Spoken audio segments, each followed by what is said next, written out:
नमस्कार, स्वदेश न्यूज की खास पेशकश में आपका बहुत स्वागत है। मैं हूं आपके साथ ऋषभ राय। शाह बनाम शाह कौन शहंशाह।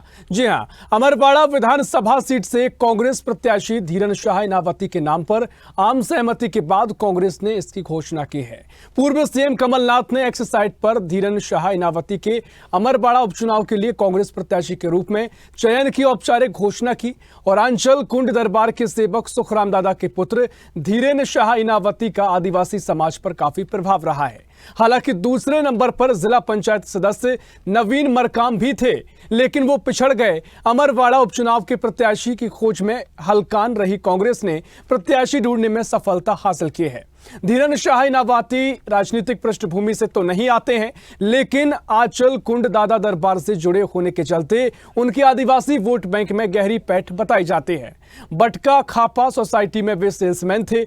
उन्होंने अपने पद से इस्तीफा देकर कांग्रेस के बड़े नेताओं से मुलाकात की और उनका नाम एआईसीसी ने घोषित कर दिया है, यानी ऑल इंडिया कांग्रेस कमेटी ने घोषणा की है। धीरन शाह के नाम पर ऐलान होते ही एक बार फिर से छिंदवाड़ा की राजनीति गर्म हो गई है। दरअसल धीरन शाह इनावती के चुनाव मैदान में आने के बाद कमलेश शाह के लिए विधानसभा चुनाव जीतना काफी संघर्षपूर्ण समझा जा रहा है। इसका मुख्य कारण आदिवासी वोट बैंक के सीधे तौर पर आंचल कुंड धाम से जुड़ा हुआ है। आंचल कुंड धाम के पंडा के परिवार से धीरन आते हैं और कांग्रेस प्रत्याशी अब बीजेपी प्रत्याशी को कड़ी टक्कर दे सकते हैं। अमरवाड़ा सीट के इतिहास की बात करें तो 1951 से लेकर अब तक बीजेपी यहां सिर्फ 2 बार चुनाव जीती है। 1990 में बीजेपी के मेहमान शाह उइके इस सीट से चुनाव जीतकर विधायक बने थे, यानी ये भी अपनी जाति से शाह थे। इनकी भी आदिवासियों में पैठ ज्यादा थी। जबकि 2008 में प्रेम नारायण ठाकुर चुनाव जीते थे। इससे पहले एक बार 1967 में भारतीय जनसंघ यानी पुरानी भारतीय जनता पार्टी के एसजे ठाकुर ने चुनाव जीता था। 1951 से 2023 तक यहां 14 बार चुनाव हो चुका है। 14 में से 11 बार कांग्रेस ने जीत हासिल की, यानी कांग्रेस का एक तरफा दबदबा यहां पर रहा है। इस लिहाज से भी देखा जा रहा है तो कांग्रेस यहां मजबूत है। लेकिन लोकसभा चुनाव 2024 के बीच बड़ी संख्या में कांग्रेस पदाधिकारी, नेताओं और कार्यकर्ताओं के बीजेपी में शामिल होने के बाद पार्टी को यहां बड़ा झटका लगा। इस सीट पर उपचुनाव भी इसलिए हो रहे हैं क्योंकि कांग्रेस से लगातार तीसरी बार विधायक बने कमलेश शाह इस्तीफा देकर बीजेपी में शामिल हो गए। इस लिहाज से इस बार का चुनाव कांग्रेस के लिए आसान रहने वाला है। उसके सामने अपना किला बचाने की सबसे बड़ी चुनौती होगी। इसी पर चर्चा करेंगे कि अमरवाड़ा में कौन सा शाह बनेगा शहंशाह। उससे पहले कुछ प्रतिक्रिया है, आपको सुना देते हैं। अभिनंदन के फॉर्म में मेरे साथ श्रीमान शर्मा जी, हमारे भाजपा के प्रत्याशी कमलेश शाह जी, हमारी नेत्री मोनिका बच्ची जी, यहाँ के सांसद श्री बंटी साहू जी, हम सब ने मिलकर के फॉर्म भराया और उम्मीद कर रहे हैं जिस प्रकार से हमने अपने प्रत्याशी का सबसे पहले चयन किया है और लोकसभा पहली बार ये छिंदवाड़ा 1 लाख से ऊपर आज़ादी के बाद ये मौका आया है। मैं छिंदवाड़ा की जनता का आभार भी मानता हूँ और ये उसमें बड़ी भूमिका अमरवाड़ा की थी। अमरवाड़ा के सभी बंधुओं का मैं अभिनंदन भी करता हूँ। अमरवाड़ा में हम नवीन को साथ में लाना, नवीन साथ आऊंगा, वो साइन कर रहे हैं और 2 मिनट लगेंगे, आ रहे हैं आप। कांग्रेस पक्ष में माहौल है और जो दल बदल आर्थिक जो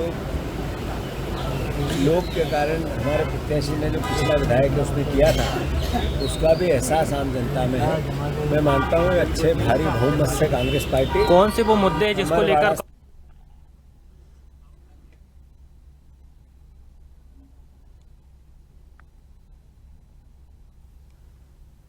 तो मध्य प्रदेश में एक विधानसभा सीट पर उपचुनाव होना है। इससे पहले लगातार दोनों ही दल, जो मुख्य दल मध्य प्रदेश के हैं यानी भारतीय जनता पार्टी और कांग्रेस, लगातार तैयारियों में जुटे हुए थे। इससे पहले लगातार चर्चाएं थी कि भारतीय जनता पार्टी अपनी पूरी तैयारियों में है। लगातार प्रभारियों के नाम घोषित किए गए और जिस तरीके से प्रत्याशी के नाम की शुरुआत में ही कमलेश शाह को बना दिया गया, तो कहीं ना कहीं तैयारियों के मामले में तो बीजेपी आगे दिखाई दे रही थी। लेकिन अब कांग्रेस थोड़ी देर से आई, लेकिन ऐसा दाव खेला है कि अब लगातार यहां पर मुकाबला कड़ा देखने को मिल रहा है। इसी पर हम चर्चा करेंगे। तमाम मेहमान हमारे साथ जुड़ गए हैं भारतीय जनता पार्टी से मीडिया पैनलिस्ट सत्येंद्र जैन हमारे साथ जुड़ गए हैं। बहुत स्वागत है सत्येंद्र जी आपका स्वदेश न्यूज में। साथ ही कांग्रेस से प्रवक्ता राजकुमार केलू उपाध्याय हमारे साथ जुड़ गए हैं। बहुत स्वागत है राजकुमार जी आपका।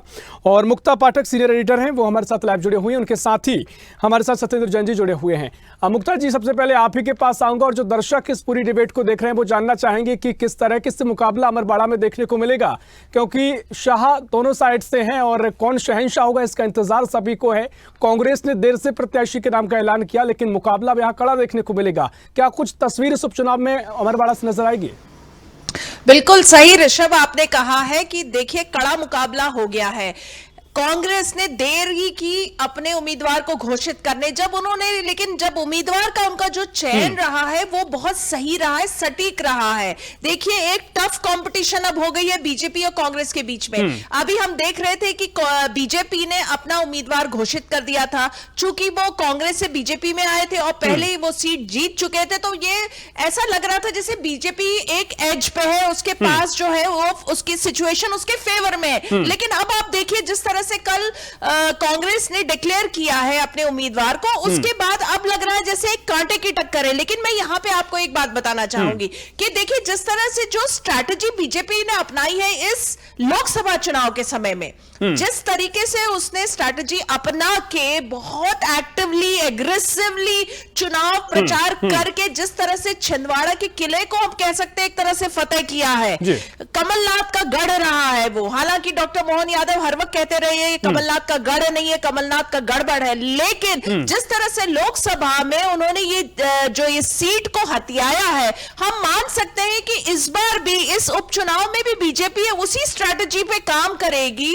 और कड़ी टक्कर देगी। हालांकि जो कांग्रेस ने अपना उम्मीदवार उतारा है वो बहुत सही है, और जिस तरह से अभी आपने जिक्र किया कि ये पूरा ट्राइबल बेल्ट है, ट्राइबल वोट बैंक है और दोनों उम्मीदवार जो है वो ट्राइबल को रिप्रेजेंट करते हैं, तो कांटे की तो टक्कर है। लेकिन चूंकि बीजेपी का उम्मीदवार पहले यहां से जीत चुका है, कांग्रेस के चिन्ह से जीता है, लेकिन अब वो बीजेपी में है और बीजेपी का जो स्ट्रैटेजी है वो आप और हम जानते हैं कि बहुत स्ट्रैटेजिकली लड़ते हैं, बहुत उससे वो। और इस बार अभी जब लोकसभा का सीट हथियाया है तो जाहिर तौर पे इस उपचुनाव में इस सीट के लिए भी बीजेपी पूरी मशक्कत करेगी। चलिए मेरे साथ सत्येंद्र जैन जी हैं, मुझसे पूछ लेते हैं क्या लग रहा है आपको, जिस तरह की कांटे की अब टक्कर हो गई। अभी तक तो लग रहा था कांग्रेस जो है पिछड़ गई है, उम्मीदवार ही नहीं चुन पा रहे हैं, लेकिन देखिए कमलनाथ ने एक बहुत अच्छा उम्मीदवार का चयन किया है। हम कह सकते हैं कि इस चयन में उनका हाथ रहा होगा, बहुत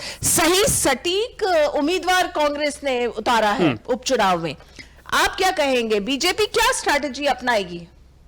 देखिए मुक्ता जी, कमलनाथ जी तो स्वयं नामांकन फॉर्म में जा नहीं रहे हैं, तो मुझे ऐसा नहीं लगता कि उनकी भूमिका है। जिस प्रकार से कांग्रेस में वरिष्ठ नेताओं को दरकिनार करने का प्रवृत्ति चल रही है और जिसको उजागर करने का काम लक्ष्मण सिंह जी ने किया है, विवेक तनखा जी ने किया है, अजय सिंह राहुल भैया ने किया है, समस्त नेतागण कह रहे हैं, तो मुझे कहीं से भी नहीं लगता। और आज वो भी शामिल भी नहीं हो रहे हैं। जो मुझे सूचना है कि कमलनाथ जी और नकुलनाथ जी दोनों जन उस फॉर्म को नामांकन फॉर्म भरवाने में शामिल नहीं, तो कोई वो नहीं। और देखिए लोकतंत्र में विश्वास करती है भारतीय जनता पार्टी, और कांग्रेस ने जो प्रत्याशी दिए हैं और जो दूसरे प्रत्याशी और भी निर्दलीय प्रत्याशी लड़ रहे हैं चुनाव, तो सबका स्वागत है। भारतीय जनता पार्टी तो कहती है और चुनाव आयोग अगर जितनी पार्टियों को देता है 1000 लोग भी और लड़ें तो लड़ सकते हैं, हम अपने मेरिट्स के आधार पर चुनाव लड़ेंगे। लेकिन आप सर्वप्रथम कांग्रेस को यह अभी प्रश्न चिन्ह यह सवाल सताएगा, कहीं ऐसा ना हो कि जिस प्रकार से खजुराहो में घुटने टेक दिए गए पहले ही नामांकन के समय ही, आप देखिए। और इंदौर में क्या हुआ, लोकसभा में जीतू पटवारी जी इंदौर से ही आते हैं, अपने घर की सीट पर वो ऐसा प्रत्याशी नहीं ढूंढ पाए जो आखिरी दम तक लड़ता वहां पर। वो पहले ही उन्होंने घुटने टेक दिए, या क्रिकेट की भाषा में कहें कि हेड विकेट कर दिया, बल्ला विकेट में मार दिया, या साधारण भाषा में कहें तो कुल्हाड़ी पे पैर मारा या पैर पे कुल्हाड़ी मारी। तो ये कांग्रेस कर चुकी है। अभी तो उनके पास यही चुनौती होगी कि कहीं ऐसा ना हो कि अभी तिथि है नाम वापसी की, तो उसमें नाम वापसी ना हो। मुझे ऐसा लग रहा है, यहाँ पे आपको रोकूंगे, मुझे ऐसा लग रहा है अगर आप खजुराहो और इंदौर की बात कर रहे हैं तो वो जो भी घटनाक्रम हुआ था वो राजनीति के लिए या जिस तरह से चुनाव होते हैं उसके लिए एक बहुत अच्छा उदाहरण नहीं सेट हुआ था। वो उसमें जितने भी लोग थे, आपने इंदौर में भी देखा, नोटा को भी वोट मिला, तो वो उदाहरण, तो आप उस उदाहरण का अगर जिक्र हम ना करें तो बेहतर होगा। मुझे ऐसा लगता है, अगर ऐसा लग रहा है आपकी बातों से, कहीं वही कोशिश तो बीजेपी नहीं कर रही है कि कांग्रेस के उम्मीदवार नामांकन के दिन अपना नाम वापस ले लें। देखिए, भारतीय जनता पार्टी प्रयास नहीं करती है, कभी नहीं किया। हमने पहले ही कहा, लोकतंत्र में विश्वास करने वाली पार्टी। और देखिए, चुनाव हो रहे हैं, कोई 1952 से चुनाव हो रहे हैं भारत देश में, और कांग्रेस ने लोकतंत्र का हनन सदैव किया है। अनेक बार कांग्रेस के प्रत्याशियों ने या कांग्रेस ने ऐसा माहौल उत्पन्न किया कि दूसरा प्रत्याशी फॉर्म ही नहीं जमा कर पाया, या जो दबाव के राजनीति की कांग्रेस ने की, वो कई बार कांग्रेस उसका लाभ लेकर के जीती। लेकिन आप सबके सामने, मीडिया के सामने सदैव कहते रहे सर्वसम्मति से हुआ, सर्वसम्मति से हम निर्विरोध जीत गए। ऐसा नहीं हुआ। लेकिन भारतीय जनता पार्टी इसमें विश्वास नहीं रखती। हाँ, अगर आप वो स्वयं में नामांकन वापस ले लेते हैं और आप चले आते हैं तो हम कोई रोकेंगे थोड़ी ना किसी को। अच्छा, दूसरी बात, आप एक बताएं कि ये भगवान रूपी जनता तय करती है कि उनका शाह कौन होगा, या कमलेश प्रताप शाह जी। चलिए ठीक है, देखिए सचिन जी, 10 सेकंड और दिए ऋषभ जी, भागीरथ जी। तो ऋषभ जी क्षमा करिएगा, हाँ मेरे को स्क्रीन पर नहीं। तो ऋषभ जी, मैं बता देता हूं आपको कि जनता की दिलों को जीतने का काम, जिस प्रकार से प्रधानमंत्री मोदी जी के नेतृत्व में हमने 370 से ज्यादा योजनाओं का, कल्याणकारी योजनाओं का लाभ भगवान रूपी जनता को दिया है, और उसका ही प्रतिफल देखिएगा। छिंदवाड़ा लोकसभा का मॉडल हम फिर पुनः स्थापित करेंगे अमरवाड़ा में। जिस प्रकार से छिंदवाड़ा भी हमने भारतीय जनता पार्टी को आशीर्वाद दिया, वहां की जनता ने लोकसभा में भारी विजय दी। हमारे प्रत्याशी बंटी साहू जी को सांसद हैं आज, और जो एकमेव सीट होती थी कांग्रेस के लिए, कांग्रेस ने मुंह की वहां भी खाई। निसंदेह भगवान रूपी जनता ने जो 16,000 से अधिक मतों से हमारे प्रत्याशी बंटी साहू जी वहां से लीड लिए थे। और इस बार कमलेश प्रताप शाह जी जो हमारे प्रत्याशी हैं, पहले 3 बार विधायक रहे हुए हैं, जनता के दिलों को जीतना जानते हैं, और भारतीय जनता पार्टी की कल्याणकारी नीतियां, प्रधानमंत्री मोदी जी की, डॉक्टर मोहन यादव जी की। ठीक है सर जी, जो हमारे कमलेश शाह जी है वो पहले कांग्रेस के भी थे, अब ठीक है, अब वो अभी आपके हैं। महत्वपूर्ण बातें आपने कही, विकास की बात आपने कही, तो निश्चित तौर पर जो विधानसभा चुनाव के जो उपचुनाव हो रहा है उसके पहले जो लोकसभा चुनाव हुआ, 29 की 29 सीटें आपके पास आई हैं, तो विकास का मॉडल चला है, मानते हैं। लेकिन जिस तरीके से आप कह रहे हैं कि आप कोई प्रत्याशी है वो खुद ही नामांकन फॉर्म वापस ले ले, तो ये ठीक है, आप बड़ा सीधे तौर पर कह देते हैं, लेकिन कई बार जिस तरह की प्रेशर पॉलिटिक्स होती है, जिस तरह का माहौल बनता है, तो उसके आरोप आप पर कई लगते रहे। खैर, इस पर हम चर्चा करेंगे। राजकुमार जी बड़े धैर्यपूर्वक पूरी बातें सुन रहे थे। राजकुमार जी, बीजेपी आश्वस्त है कि जो उपचुनाव होने वाला है, जो कमलेश शाह जी हैं, जो है तो आपके कांग्रेस के पूर्व विधायक, लेकिन अब बीजेपी में है, तो एक सवाल ये भी है कि कांग्रेस में मुकाबला है या फिर किस तरीके की तस्वीर नजर आ रही है। फिर आप कितने आश्वस्त हैं? जिस तरीके से धीरन शाह जी का नाम सामने आया, हालांकि उनका राजनीतिक बैकग्राउंड नहीं रहा, लेकिन क्या कुछ आप कहेंगे किस तरीके से आश्वस्त कांग्रेस नजर आ रही है? धीरन शाह जी जो है ऋषभ जी, वो बहुत जमीनी व्यक्ति है, और उन्होंने कांग्रेस से इस विपरीत परिस्थिति में साथ देकर टिकट के लिए उन्होंने चर्चा करी, सब में सहमति बनी। सभी नेताओं ने, कांग्रेस की अखिल भारतीय कांग्रेस कमेटी ने कल उनका नाम घोषित किया, और आज मध्य प्रदेश कांग्रेस कमेटी के अध्यक्ष जीतू पटवारी जी, कांग्रेस विधानसभा के नेता प्रतिपक्ष उमंग सिंघार जी, और हमारे कांग्रेस के अमरवाड़ा के जो प्रत्याशी चयन के पर्यवेक्षक थे आदरणीय सज्जन वर्मा जी, आदरणीय सुखदेव पानसे जी, और हमारे नर्मदापुरम के नरसिंहपुर के लोकसभा के कांग्रेस प्रत्याशी रहे पूर्व विधायक संजय शर्मा जी, सभी लोग एकजुट होकर वहां नामांकन रैली में पहुंचे हैं, सभा में पहुंचे हैं। और कमलनाथ जी ने कल ट्वीट कर भी ये बधाई दी है। ठीक है सचिन जी, आप हाथ उठा रहे हैं, आप अपनी बात रखिए, आता हूं मैं आपके पास जी। एक अच्छा प्रत्याशी दिया है, तो धीरन शाह एक बहुत अच्छे प्रत्याशी हैं। और जहां तक भारतीय जनता पार्टी को इस बार वहां अमरवाड़ा में मुंह की खानी पड़ेगी, क्योंकि उपचुनाव में जनमत का अपमान करके उपचुनाव की स्थिति पैदा उत्पन्न करने की जो परिस्थितियां आज हुई है वर्तमान में, वो भारतीय जनता पार्टी के कारण हुई है। और भारतीय जनता पार्टी के जो वर्तमान प्रत्याशी, जो पूर्व में कांग्रेस के प्रत्याशी थे, उनके कारण आपके लिए है, क्योंकि जल्दी से आप रिएक्शन दीजिए। मैं कांग्रेस प्रत्याशी के रूप में कमलेश शाह जी को दिया था, तो अब भारतीय जनता पार्टी जो जिस प्रकार, देखिए ऋषभ जी, ये कह रहे हैं जनमत का अपमान किया। अगर जनमत का अपमान किया होता तो ये भगवान रूपी जनता ने 16,000 से ज्यादा मतों की लीड वहां से दी है हमारे लोकसभा में प्रत्याशी रहे बंटी साहू जी को। तो ये आप भगवान रूपी जनता पहले ही दे रही है। और मैंने पुनः कहा है, लोकतंत्र में भगवान जनता होती है। जनता का आज प्रबुद्ध है, बुद्धिमान है, और ये जनता जानती है कि केंद्र की मोदी सरकार की नीतियां और मध्य प्रदेश की डॉक्टर मोहन यादव की सरकार की, भाजपा सरकार की नीतियों से जो जन जन को जन हितैषी लाभ ग्राउंड लेवल पे मिल रहा है, और डबल इंजन की सरकार को पुनः ये भगवान रूपी जनता अमरवाड़ा की 16,000 वोट से जिताया था। इस बार और प्रचंड मतों से कमलेश शाह को जिताएगी। आपने अपनी बात कही। ऋषभ, यहाँ पे मैं एक बात बोलना चाहूंगी। ऋषभ, ये बोलना चाहूंगी, जो अभी बात कर रहे थे कि उपचुनाव में मतलब जो दल बदलते हैं और उपचुनाव होता है,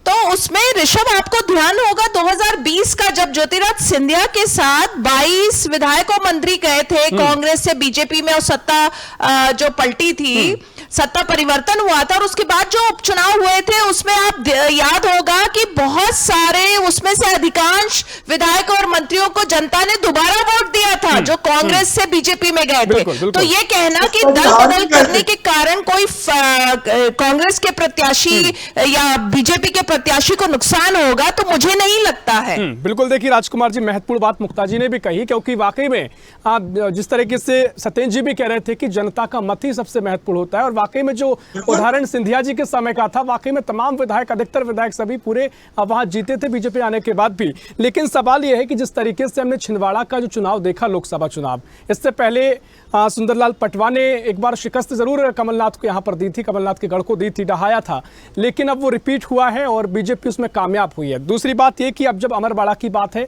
तो इससे पहले 97 में ऐसा हुआ, 2008 में भी बीजेपी को यहां पर जीत मिली। क्योंकि अगर छिंदवाड़ा में एक बार हो चुका है और माहौल पूरा वही दिखाई दे रहा है, तो क्या यहां पर भी स्थिति वही दिखाई दे रही है अमरवाड़ा में? बिल्कुल नहीं। अमरवाड़ा में जनता का जनमत, क्योंकि वहां उपचुनाव की परिस्थितियां पैदा हुई और आम चुनाव की बात अलग थी, और हम उसमें आम चुनाव में भी जो परिणाम आए हैं, कमलनाथ जी, नकुलनाथ जी, मध्य प्रदेश कांग्रेस, अखिल भारतीय कांग्रेस, सबने उसको स्वीकारा है। किसी ने उस पर आरोप प्रत्यारोप नहीं करे। ठीक है, जनता का जनमत सबसे बड़ा होता है, परंतु उपचुनाव की जब भी परिस्थितियां हुई है, वो 22 विधायकों की स्थिति, उसके बाद जो गए हैं उनकी स्थिति, आज गिन लीजिए कि उस समय से लेकर आज तक कितने वो जो गए थे उनमें से कितने लोग बच पाए हैं। तो जनता जनमत सबसे बड़ा होता है, और जनता समय काल परिस्थिति के समय पर वो परिणाम भी देती है। सत्येंद्र जी बताएंगे कितने लोग बच पाए? अमरवाड़ा की जनता को जो उपचुनाव के लिए इस बीच में जाना पड़ रहा है, तो उसका परिणामदायी, उत्तरदायी जो है जी ऋषभ जी, इसका परिणाम देखिए मैं बता दूं आपको क्या बात कर रहे हैं। उपचुनाव में नहीं, आप देखिए अभी मुक्ता जी ने कहा जब 2022 में 20 में उपचुनाव हुए, उन उपचुनाव के अंदर ही प्रचंड विजय दी। हमारे यहाँ से डॉक्टर प्रभुराम चौधरी जी को 65,000 लगभग वोट से जीते थे वो। मतलब सोचो, कांग्रेस का प्रत्याशी 65,000 वोट पीछे था, और गोविंद सिंह जी जो है, गोविंद राजपूत जी 50,000 वोट से जीते थे, हजारों वोट से जीत रहे थे, प्रचंड विजय हो रही थी उपचुनाव में। और मैं पुनः कहता हूँ कि वही उसी प्रकार से विजय होगी। और अभी देखिए 3 विधायक कांग्रेस के छूटे अभी आए हुए हैं, अभी तो 163 विधायक भारतीय जनता पार्टी के पास ऑलरेडी हैं। तो अब वो आ रहे हैं हमारी नीति रीति से प्रभावित होकर के, सत्येंद्र जी कुछ कह रहे थे। ठीक है, एक एक करके आ राजकुमार जी। ठीक है राजकुमार जी, आपने अपनी बात रखी, मैं आपको लौटता हूँ, थोड़ा रुकिए, लगातार आप बोल रहे हैं। ठीक है राजकुमार जी, आवाज सुन पा रहे हैं? कमलेश शाह जी, राजकुमार जी मेरी आवाज सुन पा रहे हैं? ठीक है, मैं आपको आता हूँ। परिस्थितियां पैदा हुई, मुझे लग रहा है मेरी आवाज लगातार बोल रहे हैं राजकुमार जी। शांति से मैं बात कर रहा हूँ। और अमरवाड़ा उपचुनाव में धीरज शाह जी को राजकुमार जी जनमत के आधार पर जनता विदेशी दिलाई। ये बताइए, मेरी आवाज आप सुन पा रहे हैं? लगातार आप बोल रहे हैं, मैं आप पर आता हूं। ठीक है सत्येंद्र जी, देखिए जिस तरीके से आपने तमाम बातें कही, लेकिन दिलचस्प एक सवाल मेरे मन में आया कि जिस तरीके से पूरा माहौल बना है, आपने इससे पहले चर्चाएं हुई, कांग्रेस ने आरोप लगाए कि तमाम तरीके से जो कांग्रेस के नेता हैं बीजेपी में पहुंचे हैं बड़े स्तर पर, तो अब बीजेपी कांग्रेस से युक्त हो गई है। और खासकर अमरवाड़ा का जिक्र हो तो कमलेश शाह जो हैं वो भी पूर्व विधायक कांग्रेस के हैं, अभी हाल ही में आपके पास आए हैं। तो ये मुकाबला जो जनता के नजरिए से दिखाई दे रहा है, कांग्रेस और कांग्रेस के बीच में मुकाबला है जनता इसमें, क्योंकि अगर मान लीजिए बहुमत जो था वो कमलेश शाह को दिया गया था, अब वो कांग्रेस से बीजेपी में आ गए हैं, तो जनता तो उनको कांग्रेस से दे चुकी है। आप जरूर वो आपके पास आए हैं तो माहौल जरूर बना है, लेकिन ये कांग्रेस और कांग्रेस के बीच मुकाबला दिखाई दे रहा है। देखिए ऋषभ जी, दो बातें इसमें से निकलती हैं, दो उत्तर होंगे इसके। पहला तो है कि कांग्रेस को चुल्लू और पानी में डूब मरना चाहिए।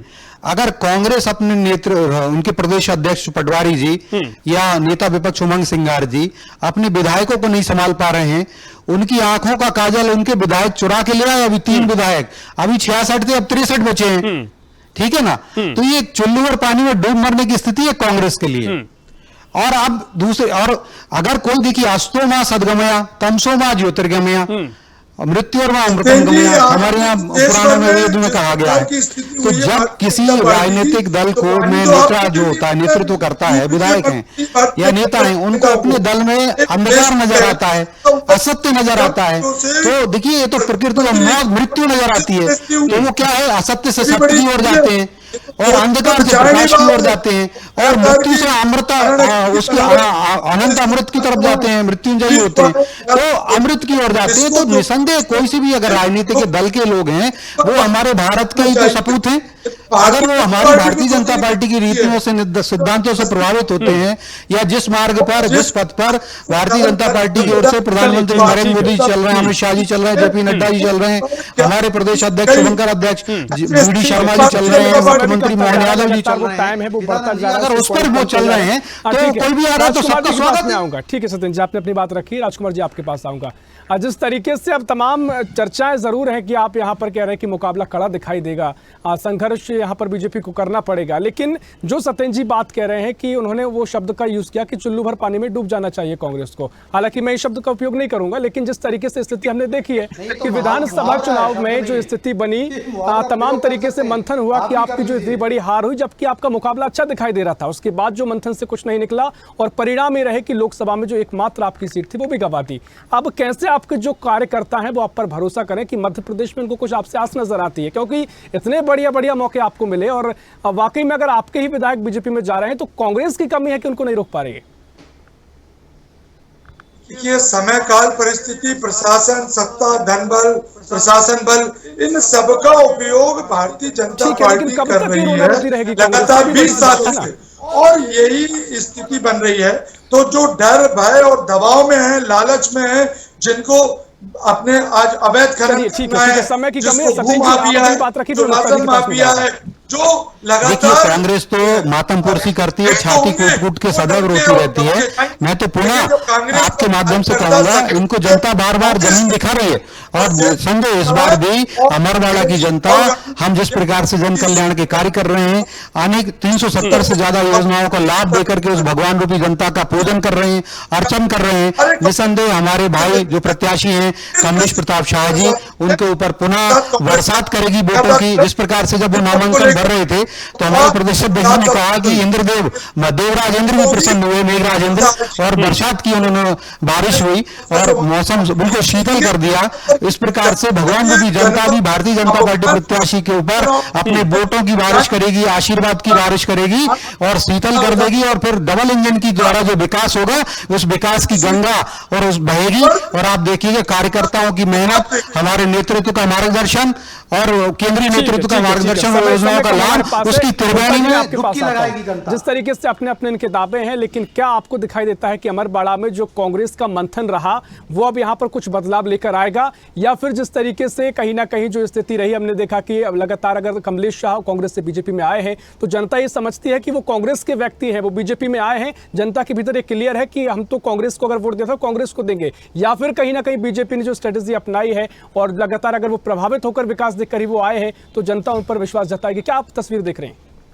देखिए ऋषभ, मैं आपको एक बात बताना चाहूंगी, ये जो लोकसभा चुनाव हुए थे उसमें भी कांग्रेस के जो प्रत्याशी का चयन था कई जगह पे बहुत अच्छा था और कांटे की टक्कर थी। जैसे सतना की बात करें, ग्वालियर की बात करें, मुरैना की बात करें, सीधी की बात करें, तो बहुत अच्छा प्रत्याशी का चयन था। लेकिन बीजेपी की स्ट्रैटेजी के उसमें कांग्रेस के अच्छे उम्मीदवार भी पीछे रह गए। वैसे ही ये अगर हम बात करें अमरवाड़ा का, तो प्रत्याशी चयन अच्छा है। कांग्रेस पहली बार जो है एकजुट होकर अपनी सारी जो आपस में जो उनके कलह है उसको एक दरकिनार करके उन्होंने एक अच्छे प्रत्याशी का चयन किया है और उसको दिया है। ट्राइबल वोट बैंक है, ट्राइबल फेस है, लेकिन यहां पे अभी भी मुझे ऐसा लगता है कि बीजेपी जिस तरह से रणनीति से काम करती है और जिस रणनीति के तहत उसने छिंदवाड़ा को जीता है, उसी रणनीति से अगर वो चलेगी तो उसका एज रहेगा। बिल्कुल, देखिए मध्य प्रदेश के संदर्भ में तो कम से कम ये कहा जा सकता है कि बीजेपी मजबूत फिलहाल अमरवाड़ा में भी है, भले ही वो छिंदवाड़ा का वो एक विधानसभा सीट क्यों ना हो, लेकिन जिस तरीके से देश भर में कांग्रेस ने प्रदर्शन किया राजकुमार जी, उसके लिए आपको शुभकामनाएं और आपके कार्यकर्ता आपसे उम्मीद करेंगे कि जो देश भर में इस बार कांग्रेस का लोकसभा में प्रदर्शन रहा, कम से कम वो आप यहाँ पर दोहराया जाए। लेकिन बीजेपी के अपने दापे हैं और जमीन पर मजबूत वो दिखाई दे रही है। फिलहाल बहुत समय हमारे पास कम, बहुत शुक्रिया करना चाहूंगा सत्येंद्र जी, आपका शुक्रिया चर्चा में शामिल होने के लिए। राजकुमार जी आपका शुक्रिया, मुक्ता जी आपका भी बहुत शुक्रिया चर्चा में शामिल होने के लिए। तो अमरवाड़ा में लगातार अपने अपने दावे बीजेपी कांग्रेस के हैं, लेकिन देखना दिलचस्प हो गया है कि मुकाबला जमा है, क्योंकि आदिवासी चेहरा ही कांग्रेस निकालकर ले आई है। धीरन शाह उनके प्रत्याशी हैं और भारतीय जनता पार्टी से कांग्रेस के पूर्व विधायक कमलेश शाह प्रत्याशी हैं। लड़ाई कहां जाएगी, किसकी जीत होगी, ये तो समय बताएगा, लेकिन मुकाबला दिलचस्प होने जा रहा है। फिलहाल के लिए इस खास पेशकश में इतना ही। देश प्रदेश की और भी खबरों के लिए देखते रहिए स्वदेश न्यूज, सबसे पहले देश।